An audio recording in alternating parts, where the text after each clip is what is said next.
you ever hear the tragedy of New Goblin? No. I thought not. It's not a story that Marvel. I could tell you. After Norman Osborn's untimely demise in an aircraft accident, his final words to Spider-Man were, "Don't tell Harry." Eager to grant the guy who tried to kill him, his aunt, his girlfriend, and like 8 children his dying wish, Spider-Man never did tell Harry, gaining an incredibly wealthy enemy and losing his one and only friend despite several opportunities to explain himself during the next film, especially here.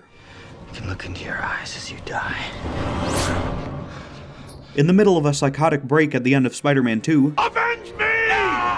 Harry discovers the Green Goblin's super secret lair behind a mirror, and upon realizing that, hey, that guy who turned all those businessmen to skeletons, that was my dad. He doesn't even consider that maybe he had it coming, and instead vows to take his place. This left the movie with a contrived but still very cool cliffhanger, and had me wondering as a 5-year-old boy, what's gonna happen now? Is Harry gonna be the Hobgoblin that guy saw in the cartoon? I didn't have any other ideas, I was really set on that one. And near the start of Spider-Man 3, after all the boring talking was done, they pan over this shot, and I saw this, and I swear to God I went rabid. My mouth was frothing, I was fucking hyped to see the Green Goblin but orange on my goddamn TV screen. But what I didn't understand back then was that Spider-Man 3 is not a happy story. This is a film about systematically breaking down everything good in a person's life, all of their hopes and dreams, reducing them to mere dust in the wind, and that person is us.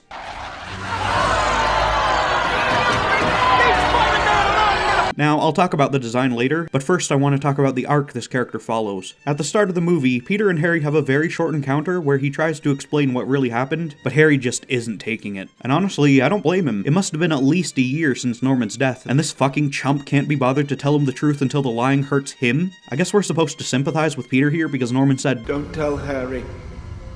And Peter's just such a stand-up guy. He doesn't want to break the promise he never actually made to the guy who tried to kill him, his aunt, his girlfriend, and like 12 children. No, that's so dumb. Then we establish that Harry's been getting ready, taking in all that good shit, and then we get to the best fight scene in the movie. I didn't kill your father! He was trying to kill me! He killed himself! Shut up! I don't think people give the action in Spider-Man 3 enough credit. They squeeze every single ounce of potential out of every setting, every shot, every ability the characters have, and the flow is always just phenomenal. It's the one thing I'd say this movie does better than the first one. Nothing's gonna top that train scene in 2, though, but they try and it's cool too. And regarding this fight specifically, I have a theory. I'm pretty sure this was the plot of the movie that Sam Raimi wanted to make, with Sandman as the real villain, but I have a feeling that the heart of the story was going to be Peter and Harry finally getting over all the issues and working it out and still having a few fights and stuff, but by the end, they come together to help Mary Jane or whatever. But instead, we gotta fit so much other shit in this movie, like Venom. That's not the point. New Goblin's the point. So because we have to make so much time for Venom, and therefore Eddie Brock and the symbiote and all this stupid shit, well, we can't have Harry running around in that too. Harry! So, like any bad soap opera, and several Green Goblins in the comics, they give him amnesia so he can go away for a while, and I mean a while. He's barely in half of this movie, popping in for scenes like this. Why? And because it's a shitty movie, of course, the amnesia just goes away at a point, after they've started the symbiote thing, so we've got to cram all this movie's worth of real plot with the relationship drama and Harry being a prick, and they have this stupid fucking bridge scene where Peter explains the entire reason he has almost all of his problems to someone else. We have problems. When people have problems, they work it out. They talk to each other. Then, of course, there's the famous diner scene where they reveal Harry's new power.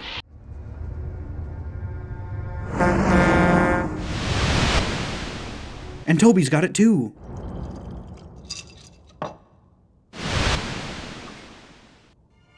Now we're on to my personal favorite fight scene in the movie, because the action is still really good and inventive. It's the type of place we don't see Spider-Man fight in very often. Harry's Batman arm knives make this funny little noise. And we got the best lines of the movie. Protected you in high school, now I'm gonna kick your little ass. Then it ends with Little Goblin Jr. blowing the fuck up and he's out of the movie again. So before we get to the ending, because yeah, he's just gone from the movie until the fucking ending, let's recap the arc. Harry hates Peter because of everything from the last 2 movies and a lack of communication. Harry gets fucking amnesia and then gets his memories back and he hates Peter again. Harry then shatters Peter's already broken relationship because he hates Peter. Now Peter has a much better justification to treat Harry like shit, and he's more of an asshole because of the symbiote or whatever. They fight and exchange some of the harshest words in the fucking trilogy. You were an embarrassment to him. Protected you in high school, now I'm gonna kick your little ass. Gonna cry? By this point, these two are bitter enemies. There is no reason for either of them to do anything but murder each other. But this is supposed to be a story about how they become friends again and work together at the end. So how are they gonna fix it? Well, I guess Harry could save MJ because he kissed her that one time and it was like Strawberries. But like, I mean, he looks like the Phantom of the Opera from the 2004 Phantom of the Opera movie now. That's not gonna be enough. Oh, how about we get the butler guy who was in one scene earlier, have him say that he knew Norman and Harry were goblin monster people, and for some fucking reason he's waited until now to give Harry closure on his father's death. And instead of the natural reaction, which would be, hey, Peter's such a fucking prick, why didn't he just tell me? Instead, he decides to go help and sacrifice himself in the final fight.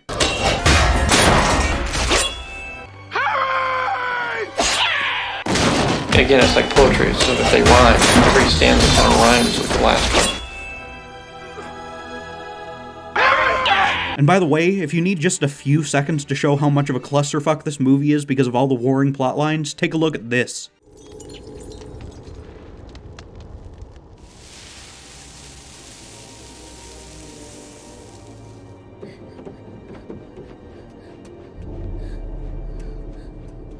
Harry, Mary Jane. I'm gonna get help. Strawberries. An unmitigated disaster. And I think the worst part is that even though it sucks, you can see the potential in the Harry plotline, tied in with Mary Jane's part of the story, and even Sandman's part because it's all about forgiveness. Harry needs to forgive Peter for not telling him because we're supposed to think he has a good reason. Mary Jane needs to forgive him for being a shitty boyfriend, Peter needs to forgive Harry for being an evil goblin man, and he needs to forgive Sandman for being in the wrong place at the wrong time. Now, it would still be really weird, it would still have that bad retcon undercutting Spider-Man's reason to be Spider-Man, but it would have a cohesive storyline. I think Venom really is the worst part of this movie. Him being in it necessitates all this other shit, all the Eddie stuff, all the symbiote stuff, all the waking up at night in the black suit, and the church scene, and the emo Peter. Gonna cry? It's pretty well documented that Raimi didn't want Venom in the movie, because trying to fit him in there means they have to rush and condense and break all of the other plot lines, which already would have been a lot to deal with. And Gwen is in here too? Why? Gwen! It's just such a mess. Harry Osborn's fractured and broken arc in this film is just another casualty of the producers meddling to sell toys. Fuck you, Avi Arad. Fuck you.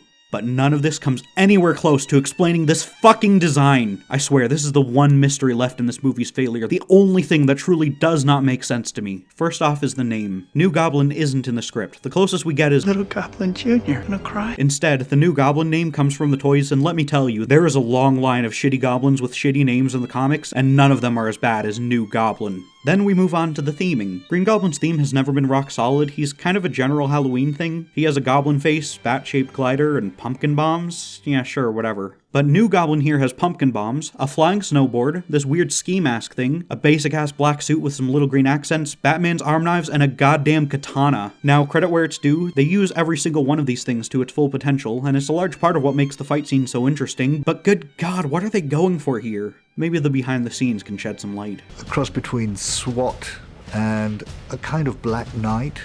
A pretty sophisticated and elaborate snowboard. He wants to create something that is going to get the job done and just take out Peter Parker. Wait, did they just forget what movie they're making? This is a fucking Spider-Man movie, and you've got a fucking guy made of fucking sand and a fucking alien in here, and your best fucking idea for the fucking third villain was fucking form over function? So this is the new generation glider. It's called the Sky Stick. Okay, but who's making this thing? Did you think people would like this? Was it easier to work with? That doesn't look easy at all. This is called his Ionic Sword. Maybe the truth here is nobody involved gave a shit and they just wanted to get it over with. Putting a ski mask on a guy is a lot easier than designing something like this or this or this. And people like sword fights and stuff, and he's barely gonna be in the movie anyway, so why even bother? Truthfully, I love it, and I'd love to make $1 million. Yeah, sure you would.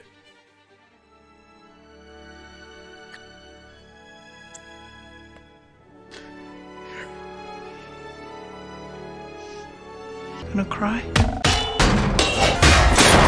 Ionic Sword.